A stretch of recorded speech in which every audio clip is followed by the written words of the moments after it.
Am I the a-hole for refusing to help my parents with their mortgage, forcing them to lose their home, even though I can easily pay it off? I'm 23 female, my parents are 45 female and 46 male.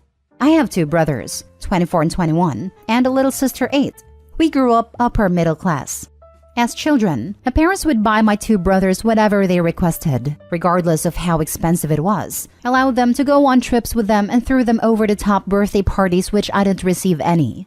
For example, my brothers got to go to Disney for their birthdays while I stayed with my grandparents. Fortunately, my aunt/grandma took me to Disney a few months later. After being called out, they said they couldn't afford a trip for 5. As we got a little older, my parents had us working in their business after school and weekends. They gave both my brothers allowances for helping out while I didn't receive anything, though I was expected to do more. I wish it was just financial abuse though. My parents always said very hurtful things. They'd also make horrible comments when I entered the room, and I honestly still don't know what I did wrong. When my older brother graduated high school, they gave him an all-inclusive trip around Europe for the summer. When I graduated the next year, I didn't even get a party from them. I think the worst of it being they paid for both my brother's higher education, but told me to figure it out because they can't afford to pay for 3 college degrees. At 18, I moved in with my grandparents full-time and decided not to go to college because I didn't want to get into debt or put that burden on my grandparents, who offered to pay for some. I did, however, take them up on their offer to financially support me until I had a job. My grandma gifted me about $5,000 after moving in with her to help me start an online business I told her about. Long story short, my online shop blew up and made well over 6 figures my first year. Within 5 years, 2 online shops and a lot of investing in real estate and stocks, I now make way more money than my parents ever made combined. During the pandemic, my parents had to shut down their restaurant and are still struggling to make ends meet. They are also unable to pay for their mortgage and are afraid they'll go homeless if I don't support them. They also have a lot of medical bills after my father got into an accident and needed surgery for his knee. I, being so grateful for everything my grandparents and aunts have done for me, decided to get my grandparents their dream home and paid off my aunt's debts for medical school. After realizing I can also easily afford to pay off their debts/mortgage, my parents have been begging me, literally in tears, to save their home, but I refused. They told me I'm an a-hole and said I deserved my upbringing but that I shouldn't be punishing my siblings and forcing them out their homes for the actions of my parents. I'm not punishing my siblings though. I'll be more than happy to support them, especially my baby sister if she comes and stays with me or my grandparents. Am I the a-hole for watching them become homeless? Now for the top comments. Not the a-hole. As soon as you refused, the mask slipped. They told you that you deserved their mistreatment. It's very telling that they are aware they mistreated her. They acknowledged they were terrible parents to her by saying that. And yet, they still expect her to financially support them. They have some nerve. She owes them nothing and I'd be sure to tell them so. Not the a-hole. You reap what you sow. Where are the 2 brothers they gave so much to help them out? My younger brother, 21, is still in school and my older brother has a great tech job but has a family of his own and isn't able to support them much. Not the a-hole. But what do your grandparents think? Does it pain them to see their children like this? However, forgetting your parents for a minute, your siblings may resent you for life, even your baby sister, for breaking up the family. You say baby sister can come stay with you away from her parents? I'd think long and hard about this. Maybe there is something you could do that meets in the middle, like a deferred loan in writing or something, just enough to not lose the house. This way it's just a small favor. My maternal grandparents, the ones who took care of me growing up, are on my side and don't think it's right for my parents to ask me for anything.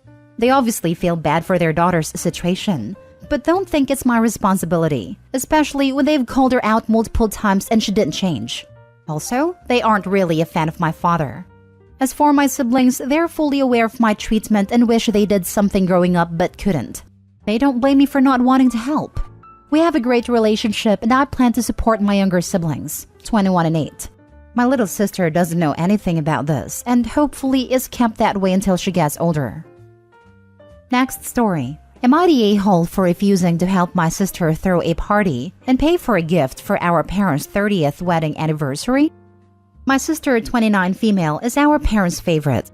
They have tried to hide it over the years, but for almost all of my 26 female life, it has been made perfectly clear that my parents care more about my sister. They know her favorite food, favorite color, favorite band, and generally things you're supposed to know about the people you are very close to / family. But they have always tended to forget mine and just give me my sister's favorite things. Other family members have pointed it out to them. My grandpa, who was the best to me growing up, called them out in front of everyone on more than one occasion for it. Like when I was 8, they had a birthday dinner with my sister's favorite dinner instead of mine. Grandpa was like, "What the heck is this? Why did you make sister's favorite instead of Opie's?" My parents were all flustered and said it was just a silly mix-up. I'd say of the 16 birthday dinners I had with them, 15 of them were my sister's favorites and not mine. While the 16th one was only right because Grandpa forced his way into the kitchen to help that year. I was always a gamer and a reader. My sister loved makeup and dolls. So my birthday / Christmas gifts were often makeup and dolls. When people used to ask them what I wanted to be, they'd say what my sister wanted to be. I have brought up to them on multiple occasions that it hurts my feelings, but they never change. So I started to become more distant from my parents and don't make the effort I used to. My sister has acknowledged that she's aware of this stuff, but she still wanted me to help her throw a party for their anniversary and to go half with her on this really expensive gift she wants to get them. She told me about it over Christmas. The anniversary is in April. She wanted to go all out, but I told her I'm not doing anything that big to celebrate them and will not be putting all that effort in when they never make it with me. She told me that this would be helping her too. I told her she wants me to help her celebrate the people who show clear favoritism between their kids, but she doesn't see the big deal. We argued. She told me I was being childish and that I'm unfair to her / them. She told me if I don't help with the party and a gift, I am publicly shaming our parents and leaving it all on her shoulders. Am I the a-hole?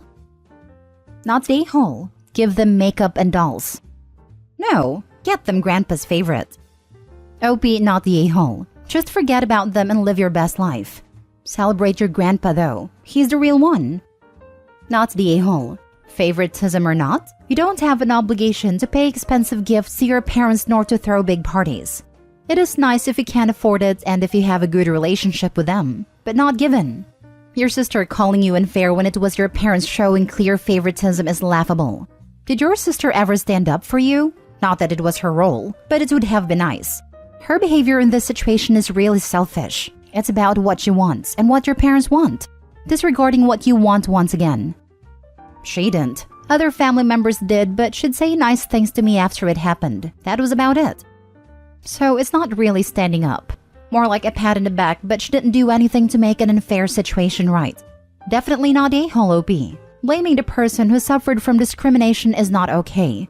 What your parents did was not okay, and what your sister said to you is not okay. None of their bad behavior is your fault.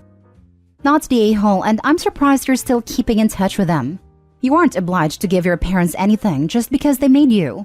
I hope you are surrounded by better people now. I have considered not being in contact with them anymore. Never took that step, but it has totally crossed my mind. I went low contact with my toxic family, and I couldn't be happier with my life. If you think it's something that will make you feel better and safer, then give it some more thought. Good luck.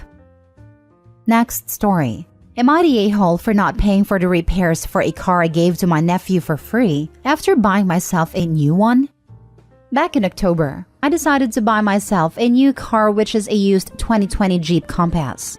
First vehicle I've gotten myself in over a decade. My nephew began college over the summer but had no car for transportation, and I was only going to get between $500 to $1,000 for it for trade-in or sale anyways. So, I decided to be a cool uncle and give it to him for free as his first vehicle. It was a 2008 Dodge and in pretty good shape. Drove well but had some problems such as oil pan leaking and some other minor work. So I brought it up with my brother, nephew's father, that I wanted to give my nephew my old car as a gift for free. I wasn't asking any money from them, but made it clear that they would have to pay for anything pertaining to the transfer to them and update the inspection or anything else that needed to be done. I also let them know of any problems with it that I knew of. When asked why I was getting a new car, I told them I had thought it was time, and I had a job and budget to get one. I had been thinking about it for a few years and finally decided I should just do it. They agreed and they took it to a mechanic they trusted and had to do about $540 worth of work on it. for brakes, inspection, oil pan, and some other minor work. He said not to worry about a bill, that he'd work it up later. My nephew was excited when we gave it to him when he was visiting on the weekend, so now he doesn't have to bum rides or take a bus. Well, a couple months go by and the mechanic finally gets around to making out the repair bill. That, like I said, came out to be about $540. Well, my brother now wants me to pay the bill and says I should have paid for all the work before I even gave it to my nephew. My response was, I told you what condition I knew of about a car, and that any repairs or transfer payments would be their responsibility. Now they are acting like I've cheated them somehow, when all I can think is that I gave them a car at no additional cost other than repairs, and somehow I'm the a-hole? What do you guys think? Should I have paid or chipped in for the repairs or what? Now for the top comments. Not the a-hole. You told them what the deal was. They accepted it. Now they want to change the rules. If they mention it again, politely tell them that if the repairs are too much, you'll gladly take the vehicle back. But those are the options. Either shut up and pay the bill or give it back. No good deeds goes unpunished. OP, tell them you want the car back. Then you'll sell it and make money off of it, since you don't want to burden them with a free car. Not the a-hole. I did something similar with a friend's son. I asked him for $1,000 for the car that he could pay over 10 months. He paid me $300 over 3 months. Complained about the work it needed, which I told him about, and his dad also looked at it with him. Tuned it out like teenage boys who think they're real mechanics do. And it broke down beyond repairs 6 months into him owning it. He never paid me the other $700. His mom wouldn't hold him accountable. So I took the L and made a mental note that we'll just never do him a favor again. When I was younger, my father was going to buy a new car and trade in the old one. My neighbor heard about it and asked my dad if he could buy it.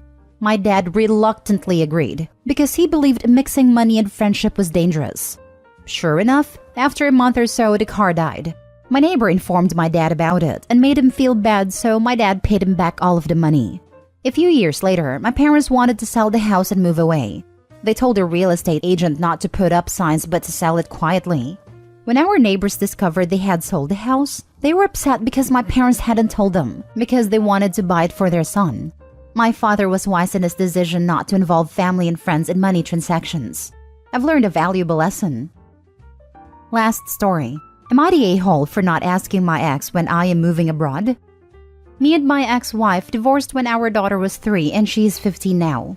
I'm gonna be fair. Ex has a lot of issues, to the level that every member of her family, her mom, dad, siblings, cousins, uncles, aunts, etc., gave testimonies against her at the case custody.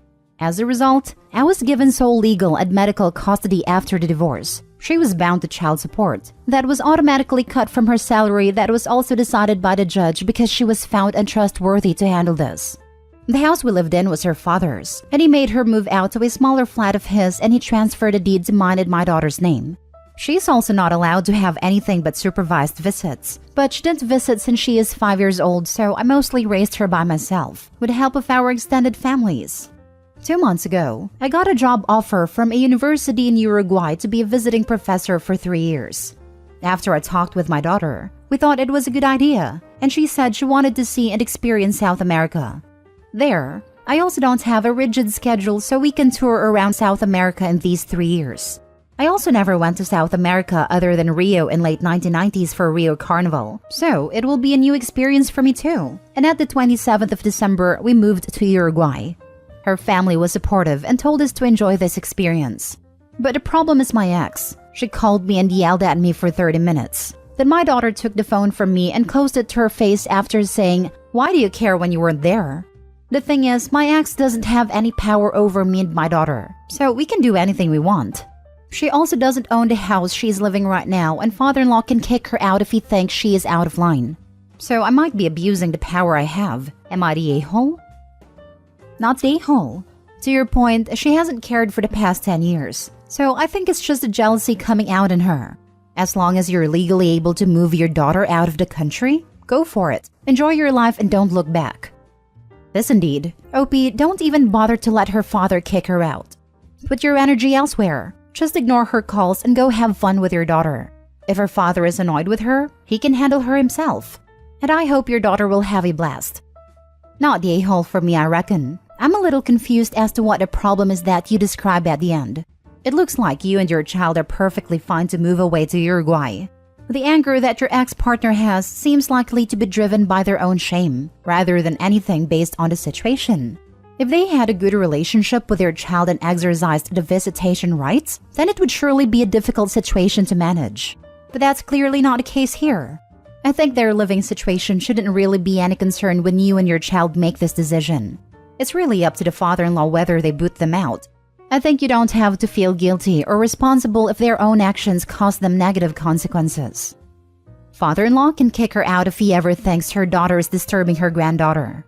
There are details that I couldn't write here, but if my ex goes to their parents' house, one of her sisters does a complete body search on her, in case she is hiding something dangerous or could be used as a weapon. Not the a-hole, but maybe cover your bases by talking with your lawyer. I am legally safe. I was even offered to terminate her parenting rights during the divorce process, but I didn't want it. I was still holding out hope for her, but maybe I should have done that.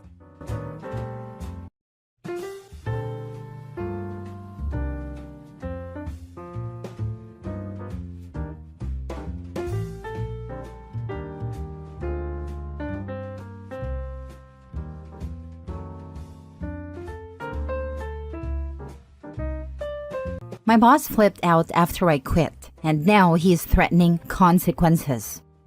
Original post. So, I joined this small tech R&D firm about 3 years ago. The boss is a former math major who started a company in his mid-20s. Initially, he had some early successes, winning a handful of awards totaling around $13 million in the first couple of years. When I joined, there were 13 people, and the place had this weird cultish vibe. Everyone called him the leader. He was super into coaching everyone and was always giving guidance. Fine, whatever. I was skeptical, but seemed like a good opportunity. During my final interview, he even had a human psych professor, his mentor, on the line to assess me. Weird? Yes, but okay. As time went on, I realized the entire company was full of yes men who were enamored with this guy's wisdom. He was always reading business theory books, obsessed with writing, and basically thought academic skills mattered more than actual business skills. Every decision was based on something he read, not an intuition or experience. He wasn't a businessman. He was an academic who happened to start a business. Shortly after I joined, he made the lead engineer, who he had coached, into a proxy CEO while he took a backseat.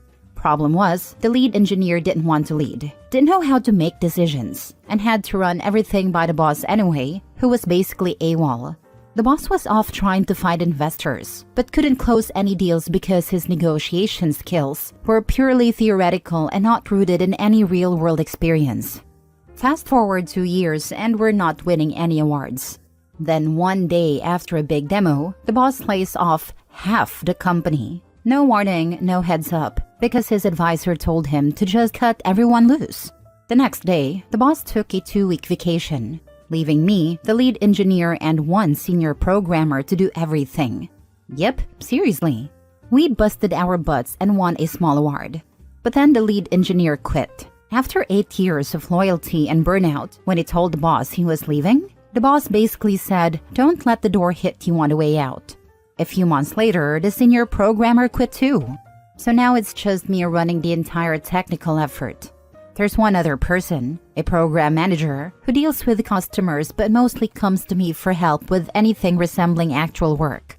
She's been with the company since day one and balances the boss's complete lack of people skills. Oh, and yeah, she's mentioned that she thinks he might be on the spectrum. For the last 6 months, I've been doing everything, seeking new business, working on current projects, trying to market and move our products. You name it, I'm doing it. Then a few weeks ago, my boss comes to me, all weepy, and says he can't assure the longevity of my job, so if I need stability, I should find something else. We talk a bit and I say I'm still working here hard, but nothing changes his attitude. He doesn't respect me or the two of us still here, he just keeps pushing and micromanaging. Yesterday, after a 2-hour working session, he tells me he wants to coach me. He says, "You have a great ownership skills, great technical skills, great leadership skills, but you need to have better directability. I need to be able to tell you and direct you in what to do. I'm sitting there nodding along, but in my head, I'm like, seriously? There's no one left. I'm carrying this company. You aren't doing the work. Do you even know how to do the work? This guy has never worked for anyone. All his decisions come from stuff he's read, not from actual experience. Who are you to coach me when I've got 10 years of real-world grind experience? And then he goes off talking about the future success of the firm and how he needs more control. Control of the two of us who haven't quit yet. Oh, and when the other engineers quit, the boss had an emergency meeting with me and a program manager to talk about the firm's future and vision. But it was all theoretical nonsense. He started yelling at us when we asked actual questions about concrete steps we could take. He just wanted to go on about our values rather than actually build a plan. And don't even get me started on his non-stop requests for reports. He critiques every word, analyzing them to death. I'm like, dude, we could have a 2-minute conversation and I'd answer all your questions. But nope, he needs written reports. Recently, he sent me a feedback document from one of our bids. And it's like, read this and explain it to me. Dude, it's not that complicated. Just read it. Then, after I explain, he asks for more clarification and proof that I'm right. I've been here almost 3 years, doing everything, and he still doesn't trust me to understand a simple document? At this point, I'm just waiting out the interviews I'm in the later stages of because I cannot deal with this anymore. Let's read the top comments before reading the update. Okay, what? The boss is a moron and at least somewhat verbally abusive with no real leadership skills or knowledge. And yet you've stayed there for 3 years running the entire technical side and letting him run roughshod all over you? Why are you just looking for a new job now? If OP leaves, boss likely has to completely shut the company and can salvage some cash out of it. As it stands, OP has been drawing a paycheck while boss digs a deeper and deeper debt hole. They aren't making money, which means boss is building more debt the whole time. It's the long burn. Boss won't take any responsibility, but he'll be equally forked. Yeah, this is what my family's all saying. If I quit, the company is screwed. I think he would get a contractor to finish whatever work we do have and then go back to consulting. OP should start his own business and become a direct competitor. Take all the useful employees. Take all the customers. I want to. Money's the problem. And product. I can't just market myself. And I don't have the resources, money, product, idea, etc. to start anything right now. The only question I have is, why you didn't leave sooner? I don't want to keep leaving jobs. I had to stay long enough for it to not be a red flag for future employers. Now for the update 2 months later. After grinding through endless micromanagement and carrying my entire department on my back, I finally accepted a new job offer. I sent my boss an email letting him know I'd be resigning and offered 2 options. I could finish my high-priority writing project, the one I kept emphasizing, and leave by mid-month, or I could stay until the end of the month to wrap up everything, including the technical project and all the admin/business tasks I'd been handling solo. My new job was starting on the 28th, so for the past week, I've been working both jobs. My new one from 9 to 5 and the old one from 5 p.m. until midnight, or later. I documented everything down to the smallest detail, so he'd have all he needed. I didn't feel I needed to spell this schedule out to him, since the company always operated on flexible hours. He replied saying he was disappointed but understood, so I thought we were good. But then he called and let me know just how disappointed he was. Apparently, I was supposed to seek his blessing before leaving. The irony? When he hired me, he didn't even want to give me 2 weeks to leave my last role. He expected me to start the Monday after sending the offer on a Thursday. From the day I submitted my resignation until my last day, my boss was mostly absent. I kept sending him detailed update emails, asking if he needed anything else and checking in to make sure he'd be set for the transition. But he was nowhere to be found. You'd think he'd be the most engaged at this point. This is his company, and I'm literally the last technical employee left, apart from the program manager, whom he actually instructed me not to inform of my departure until the day before I left. I practically had to chase him down to ensure he was getting everything he needed. For someone who's repeatedly insisted on control and micromanaged endlessly, he was oddly disengaged and unresponsive during the only time it really mattered. So, he scheduled a handoff meeting for Thursday at 2 p.m., but I already had meetings for my new job. I suggested 4 p.m., and he got upset, questioning why I was still working if I'd already quit. I clarified that I was splitting my time for a smooth transition, and he absolutely lost it. I explained it was either this arrangement or leaving him high and dry, but he was still furious. Finally, at 4 p.m., he showed up for the meeting, his first involvement in any part of the transition. He asked for a full walkthrough of everything. I had already put it all in writing, with flawless documentation, reports, and tutorials, but I ran through it anyway. For hours, no breaks. Every single question answered, everything demonstrated. When we wrapped up, he said, "We might still need some guidance on things." I started to say, for what it's worth, I never meant to, but he cut me off, saying he's seeking counsel on how to deal with his situation. He claimed nobody's ever done this to him before, then vaguely threatened to figure out what he needs to report before storming off. I'm beyond frustrated. Despite everything, I really try to leave on good terms. I busted my butt to get every last detail done, even working long hours after quitting to make sure everything was flawless for him. I kept things professional, communicated often, and documented every project and process. I was ready to put this behind me and try to reach out for a genuine conversation at the end, maybe even find a bit of closure. But instead, he had to make things difficult, ignoring all my efforts until the last second, then dragging me through a grueling 4-hour session. When I tried to wrap it up amicably, he shut me down with a vague threat and stormed off. He made a tough ending even worse, and it's a huge relief to finally be done with it. Quit immediately and let him drown. He is an insufferable prick. Hey, too late. Already handed it all off. Plus, didn't want to give him a bigger reason to accuse me of malicious intent. That is, theft, damages, etc. Unless you have a signed contract stipulating a longer notice period, there is absolutely nothing he can do to retaliate legally.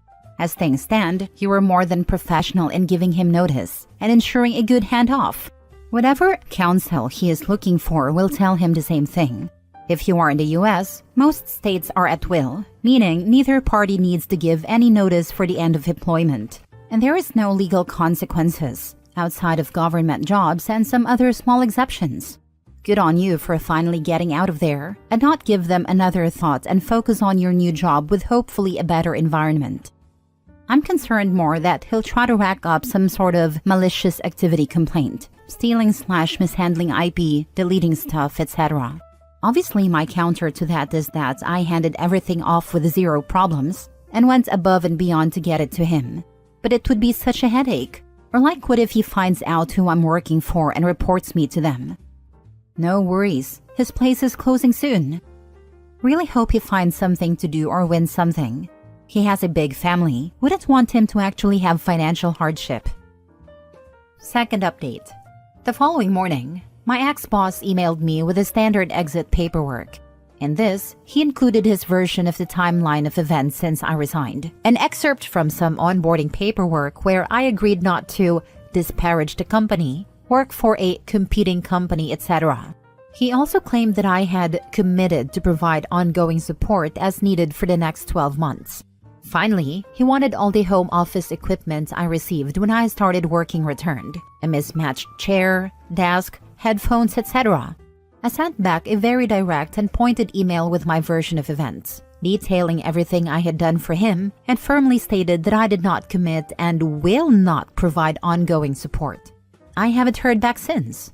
While coordinating dropping off my home office equipment with the program manager, she offered and coordinated with the boss for me to buy the equipment for $500, actual value close to $1,500. So I got to keep my setup for a good price. I mailed a check, sent an email confirming the agreement, and I am done. Done. To those saying I was simping too hard or shouldn't have worked so much, I take pride in my work. If I'm leaving, I won't give anyone an option to say the company failed because of me or something I did. Or worse, for my ex-boss to go to my new employer and throw me under the bus. B, Ethically, I have a responsibility to do the work I'm paid to do. I was still being paid, so I did the work. C. There was a lot of strange paperwork I had to sign when I joined the company. I did more than I might have needed to cover my bases. Last story. My brother is broke and wants me to buy him a house. My brother is a lot older than me, and for the last 20 years, he has lived in a fully owned 4-bedroom house and after his divorce in several different huge rented houses. He's taken multiple foreign holidays per year, drives Audi/Mercedes level cars, owns his own business, and seemed to be doing really well. I can honestly say I didn't feel a shred of jealousy, envy, or resentment while I lived in small 2- and 3-bedroom houses in a poorer area. Maybe we went camping or took a very cheap holiday once a year. We saved up for 2 years to go to Greece that one time. I was happy with what I had, which I want to make clear was a perfectly normal standard of living for my family and my own children. I was pleased for him when he told me about his holiday plans. I'd often visit him in these houses and tell him how great they were, super proud of him, looking up to him, thinking it was great he was doing so well. Last week, he told me he's in massive personal and business debt and will be homeless in around a month's time. This happened at a very strange time for me. I landed an amazing job 6 years ago, and through a combination of luck, years of hard work, and intelligence, I was promoted to a high level. I'm now going to receive, for me, life-changing quantities of RSUs. You can probably figure out what I'm doing. I still live in a very small house, but my wife and I aspire to a place by the sea where we can walk the dog. I also want to set up for my kids for university and prepare them for their own lives in this current cost of living crisis. He asked that I use the money I'll be receiving to buy him a nice house. He suggested I keep ownership as an investment and that he would pay rent. Now we're at the off-my-chest part. There is no way I'm using this life-changing money to continue a lifestyle for someone else that was far in excess of what I had, and that would come at the cost of that kind of life for myself and my children. I told him I can pay rent on a flat for 3 months, so he isn't homeless. But I'm not buying him a house to live in. I'm not investing in property. And even if I were, I'd never rent to family. That's a mess waiting to happen. Would I evict him if he stopped paying rent? Maybe I feel guilty. Maybe I need strangers on the internet to validate me or tell me I'm wrong. I just needed to get this off my chest. I can't really talk to other family members about it because that would mean disclosing my RSUs, and that everyone would know I have money now. As for me, I plan to keep my costs within my means. I know this job could go away at any point, so I need to save while I can. It's crazy that he even suggested you to buy him a house. You've made a very generous offer to help him find a flat and pay rent. I wish I had someone offer to help me find a place and pay rent for 3 months. More than generous. Do not pay for anything, including his rent. Do not enable his behavior. He knew this situation and still chose to increase his debt over time with no plan to do anything about it. And now the plan is for someone else to cover him? He needs to learn to live within his means. This is not your responsibility. Thanks, I needed to hear that. I made the offer, so I won't go back on it, but that's it. Make sure you stick to your 3-month limit. Write it in a contract if you need it. If you can, make sure this hypothetical flat is in an area he should be able to afford. No high-rises or a penthouse. He's going to ask for 3 more months, then 3 more. My friend Lisa's father was always overspending on going out, drinking, generally being irresponsible. He borrowed money endlessly, until one day he had burned all his bridges. He asked Lisa to let him move in with her, as he was completely broke. She said it broke her heart, but she said no.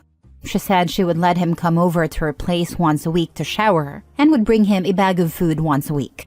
She arranged to meet him on a certain bus bench at a certain time. She said it was the hardest thing she ever had to do, leaving him there. But within a few weeks, he had found an apartment complex where he could do janitor/landscaping work in return for sleeping in a storage room. He got another part-time job and started saving money. Within a year, he had gotten himself sorted out. Sometimes letting someone fail is the best thing for them. That's sobering. I don't see this coming to such a situation, but that's certainly some perspective.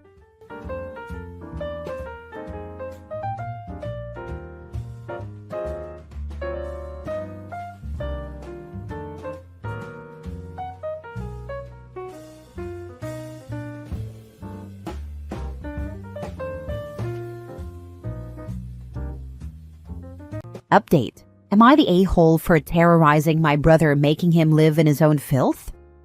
Original post. My brothers are all pigs. We had a very traditional house where girls cleaned and washed dishes from the time we were old enough to walk and stand on chairs, and my brothers never did anything. As adults, they cannot even turn a washer on. I very much resented how I felt like I had to raise my own father, and how holidays and weekends were always spent with my brothers and dad, laying around and us cleaning. Even on Christmas, they got to play with their toys while we went into the kitchen. I do not care about excuses like I was never taught. We are all adults now, and they can YouTube and Google whatever they do not know. I learned how to patch walls, change tires, change oil, etc. All the gendered stuff I was never taught, so I do not see why he can't as well. My brother got put out by his girlfriend after they had their first kid because he does not help with anything. Since staying with me, I have forced him to do stuff. When he first moved in, my house went from my tidy, clean utopia to a disgusting mess. He would spit sunflower seeds on the floor, hide his food and dirty dishes around the house, spit chewed gum behind the coffee machine, feet from the trash can, hide snack food everywhere, smoke on the toilet, and put cigarettes out on my floor, which is a slap in the face as I asked him not to smoke inside because I do not smoke. Leave his dirty clothes everywhere, even on the living room floor, etc. Even when he ordered food for himself, he would eat at the table, then leave it for me to put away. Anytime he took anything out of the fridge, he would leave it on the table, and would often leave the fridge open. I am not joking. I found maggots 3 times from his mess. I lost it and told him to change his behavior completely or get out. Well, he started doing stuff, but as badly as he could. He would put bowls in the dishwasher so they would be filled with nasty water, mop with the same water for days on end, leaving it smelling of rot, do his laundry by putting it in the washer and leaving it for me to finish, put food away by throwing it all over the fridge and spilling it everywhere. The best was when he put the syrup away upside down on the top shelf with no lid on, coating my entire fridge in syrup that took hours to clean. Then he would say, "I'm trying, you're just being a bitch." I lost my temper and I knew I couldn't leave him on the street, so I divided the house. The cabinet doors all have locks from the previous owners, so I got him some dishes from Goodwill and forbade him from using any of mine, so he's eating off his filthy dishes. I made it very clear that anything left on the floors, clothing, etc., gets a 1-day grace period, then it will be thrown away. Same with the few dishes he has, as he would leave them in the sink until they started to grow mold. I started locking my bathroom door and he has to use the one in the basement, which I refuse to clean. If his clothes are in the washer for more than 8 hours and I need to use it, I dump them, wet, on his bed. Any trash he leaves lying around goes on his bed. If he orders food and leaves his leftovers, I leave them to rot. Then they get thrown away, though twice the idiot has left food out overnight and came out and started angry eating it while glaring at me. Both times, the idiot got food sickness. He destroyed my fridge again by putting juice in upside down with the lid barely on, once again ruining my food, so I mopped it up with towels and dumped the towels and all my ruined food on his bed, then put a lock on the fridge. He hates me and says I am terrorizing him. I say I was forced to mother him as a child, but was never given the parental control to actually teach him how life works. And since my brothers used my childhood to treat me like a maid, I will no longer parent them. My view is, some lessons have to be learned painfully. I will not gentle parent a grown man who cannot close a fridge door. Am I the a-hole? Now for the top comments before reading the update. Ages? Whose house is it? Why haven't you kicked him out already? I am 30, he is 33. This is my house. I guess family is family just got beat into my head a lot. Your parents are real a-holes. It's one thing to teach girls to cook and not boys. But putting cigarettes out on the floor inside the house? Hiding chewed gum in your own home? That's bizarre. Were you as a girl expected to scrub their backs in the shower and wipe their butt too? How did your brother not learn basic decency or home hygiene?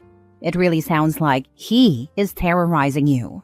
For holidays and birthdays, you should get your brother books on how to maintain a home, clothes, hygiene, and so on. When he complains, invite him to leave and give your brother a get-out date, not the a-hole. You are not going to believe this, but one time I did 10,000% get grounded because my brother got cysts on his butt from not cleaning, and my mom said I needed to set a better example for him. Spits on the floor? Your brother doesn't deserve to live among civilized people at all. Good God, how was he raised with this level of contempt for everyone else?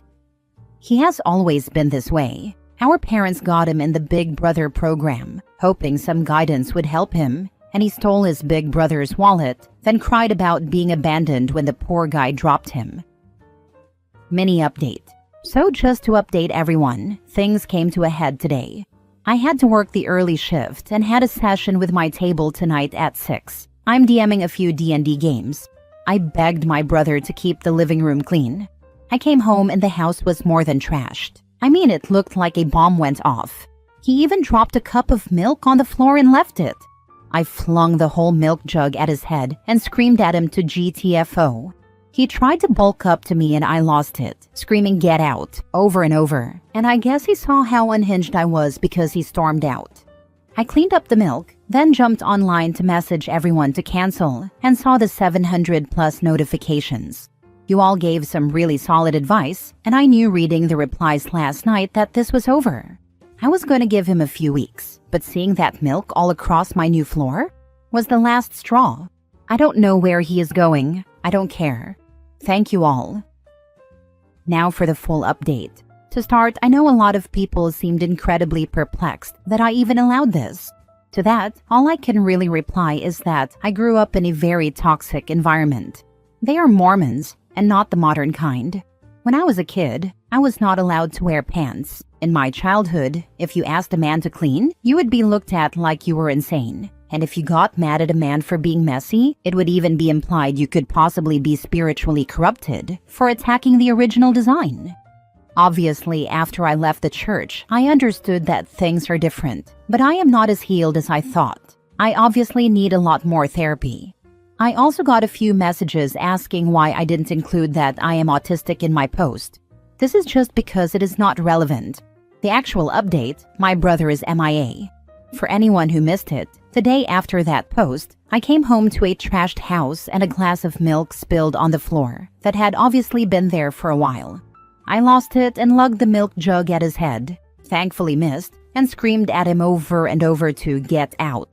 He tried to square up to me, but I screamed so loud it was hard to talk the next day. I think he got the hint then and took off, almost ripped my door in two doing it. I had to replace a hinge.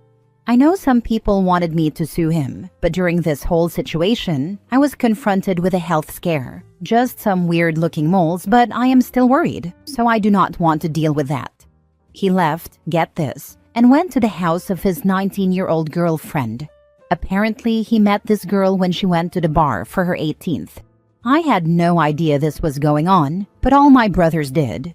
To recap, he had a baby with his girlfriend of 8 years this month. I told them all to get lost. When Mom messaged me crying because no one knows where your brother is, he just left with some girl. I told her I do not care. I did call me crazy, message the girl to tell her he is bad news, but she called me a crazy C-word and blocked me. I also messaged the girl's mom who seems worried, but basically said she cannot do anything because her daughter is legal. I guess they took off and skipped town and won't tell anyone where they are. Outside of worry for this girl, I do not care. I am too busy chilling with his ex and my wonderful niece. I am going to take care of my health and focus on my life. I hope that you have actually taken those actions against your brother and that you will never allow anybody else to walk all over you. Kudos to you and your new backbone. I actually wish more and more that I had been taking pictures so I could prove I am not lying, because it is so unreal. After reading all the comments, I kind of woke up and now it's like, girl, the heck were you doing? So nice to read a positive update. Enjoy your peace and clean house.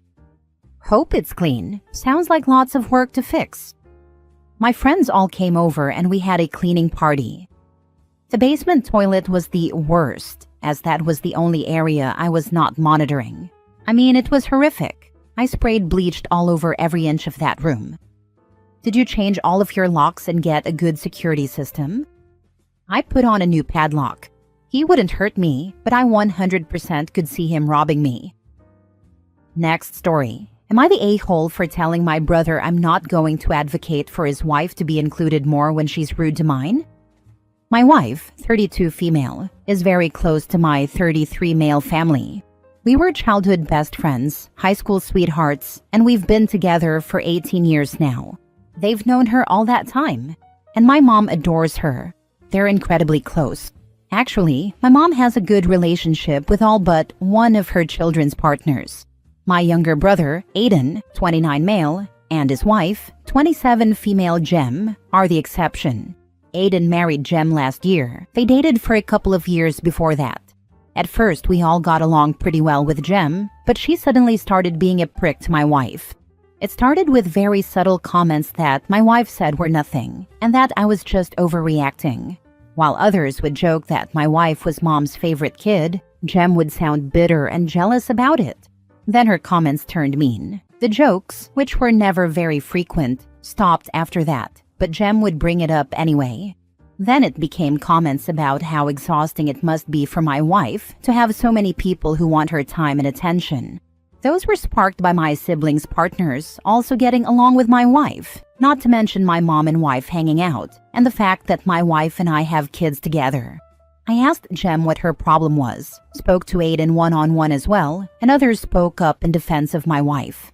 Jem's biggest issue has always appeared to be my mom and my wife being close. I don't know why it drives her crazy, but it does.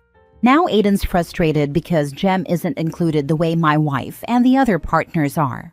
The fact that mom will do outings with her daughters-in-law and Jem isn't invited, or that my wife will do girls' stuff with the women in our family, but she doesn't invite Jem anymore because eventually she got sick of Jem's nonsense too. She was better than me at brushing it off for a while, but I think anyone would get annoyed by someone always treating them like crap. So Aiden came to me hoping I'd advocate for Jem to be included. He said she just feels left out and wants to be included. I told him she has a funny way of showing it. He said she knows she messed up, but to give her another chance. For him. I told him I'm not going to advocate for his wife's inclusion when she was so rude to mine. I told him he needs to get Jem to make it up to everyone and work toward her inclusion, or else she's staying an outsider. I told him I get that his loyalty is with his own wife, but mine will always be with my wife. He told me someone on our side needs to try, or Jem will feel like she's wasting her time. I told him it's not on me. He tried to pull some brotherhood crap, and I told him to knock it off and accept my answer. Obviously, he hates that. My wife said she'd have no problem if Jem apologized and actually stopped with her comments, and she's glad I told Aiden what Jem needed to do. Aiden keeps telling me I was a prick and could have done more. Am I the a-hole? Now for the comments. He told me someone our side needs to try, or Jem will feel like she's wasting her time. So Jem wants to put in zero effort to atone for her crappy attitude. She expects everyone else to grovel at her feet, and she also expects everyone to believe she's changed and realized her mistakes. Got it. Not the a-hole. She's tried nothing and is all out of ideas? She's tried nothing and wants the easy way out, where she doesn't have to do a thing but show up and be included like she wants. Not the a-hole. You're absolutely right. Jem created this situation, and it's on her to fix it. Nobody is obligated to include someone who has been consistently rude, especially when she hasn't even apologized. Your wife gave a fair and reasonable condition. If Jem truly wants to be included, she should own up to her behavior and make amends. Aiden trying to guilt-trip you into advocating for his wife instead of holding her accountable isn't fair. Brotherhood doesn't mean enabling bad behavior, and you're prioritizing your wife as you should. If he wants things to change, he should be having this conversation with Jem, not you. Not the a-hole. Jem is a pain. She started this mess and it's on her to fix it. Why would you want to include someone who's rude all the time and is unpleasant to be around, and on top of that, won't even apologize for their behavior? Just because he's your bro doesn't mean his wife's bad behavior is okay. You've done the right thing and defended your wife. Last story. Am I the a-hole for taking all my mom's photos from Dad's house and asking his new wife why it's any of her freaking business? My dad got married last month, and his wife only moved in a week after the wedding. They were long distance for 3 years. I, 17 male, still live at home for now, but I plan to move out this summer. When my dad's wife moved in, she told my dad she didn't want to see any photos of my mom around the house, that it was supposed to be her home, and she could not make a home with those memories on display. She needed to know she was his wife, not just his second wife. So the photos came down. My dad was going to store them, so he offered to let me take whatever photos I wanted since they just gathered dust, according to him. I took them all. Not some, not 1 or 2. I took them all, and my grandparents are keeping them safe for me. Dad's wife had no issue with me taking the ones I wanted until I wanted them all. Then she asked me why I was taking them all, and I asked her why it bothered her so much. She said 1 or 2 made sense, but it felt like a big FU to her that I was taking all of them and couldn't stand the idea of the others going into indefinite storage. I told her it sounded like she was planning to throw them out once our backs were turned, and she got mad and told me I was insulting her by taking them all. I got mad and asked her why it was any of her freaking business, and who was she to tell me what I can and can't do. My dad told her I was told I could take whatever, and she said she hadn't realized I'd take every one of them. Then she said I insulted her in her own home and asked my dad why I had such an attitude toward her. I told her she was the one who interfered when she wasn't asked to. That became another fight, and Dad told us to cool off. She's still annoyed that I took them all and still feels like it was a FU to her. She also said I was beyond rude to curse at her and ask her why it was her business, as if to say she doesn't also live here and isn't my family now. Am I the a-hole? Not the a-hole. Those pictures are pictures of your mom. They have no relevance to her. She wanted them gone. Now that they're gone, she's throwing a hissy fit. It's actually not about the pictures. It's about control. You're absolutely right. She was going to throw them away. Because again, this is about control. She wanted to control the narrative about what happened to them. If she controlled the narrative, then you got the ones she wanted you to have, the rest went to file 13. She was fine with them being gone until she realized she couldn't control how it happened. It's not even about the photos, it's about her wanting to control the whole situation. She's insecure, not you. If a few photos made her feel like just a second wife, that's a her problem, not yours. She is his second wife, and her referring to just his second wife shows her insecurity, which is her problem and not yours. Not the a-hole.